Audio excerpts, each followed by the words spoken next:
Telugu Desam party జాతీయ party, ఇప్పుడు జాతీయ పార్టీకి అధ్యక్షుడు మీరు, సరే ప్రధాన కార్యదర్శి లోకేష్ గారు, ఇంకిద్దరు ముగ్గురు ఉన్నారు, నడుస్తూ ఉంది. వాట్ ఇప్పుడు తెలంగాణ పార్టీ, తెలంగాణలో పార్టీ పరిస్థితి ఏంటి?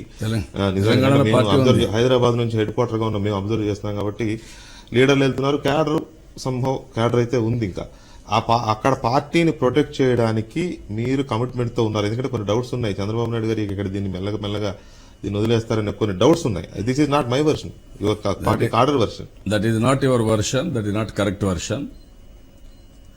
నేను తెలుగు జాతి కోసం పెట్టిన పార్టీ తెలుగుదేశం పార్టీ. రెండోది, తెలుగు వారి ఆత్మ గౌరవాన్ని కాపాడాలి, తెలుగు వారిని అన్ని విధాలా ఆదుకోవాలని ఎన్టీ రామారావు గారు పెట్టిన పార్టీ ఈ పార్టీ. ఆ తర్వాత నేను కూడా ఎక్కడ వెనుకబడిన ప్రాంతాలుంటే అక్కడ ఎక్కువ అభివృద్ధి చేశాను. తెలుగు జాతికి ఒక మంచి నగరం ఉండాలనే ఉద్దేశంతో హైదరాబాద్ని ప్రపంచ పటంలో పెట్టాను. ఈ రోజు ఎట్లయితే కష్టపడ్డాను, 9 ఏళ్లు హైదరాబాద్ సంబంధించి ప్రతి ఒక్క ఫైల్, ఎక్కడ విదేశాలకు పోయినా, అమెరికాకు పోయినా, ఐటీ కంపెనీస్ కోసం దేశంలో తిరిగిన, ఢిల్లీలో ఆ రోజు ఉండే నా పలుకుబడి, ఎందుకంటే 35 మంది 29 మంది మేము గెలిచాం, 6 మంది బీజేపీని గెలిపించాం.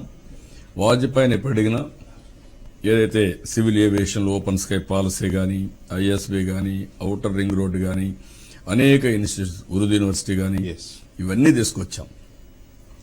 తీసుకొచ్చి డెవలప్ చేశాం.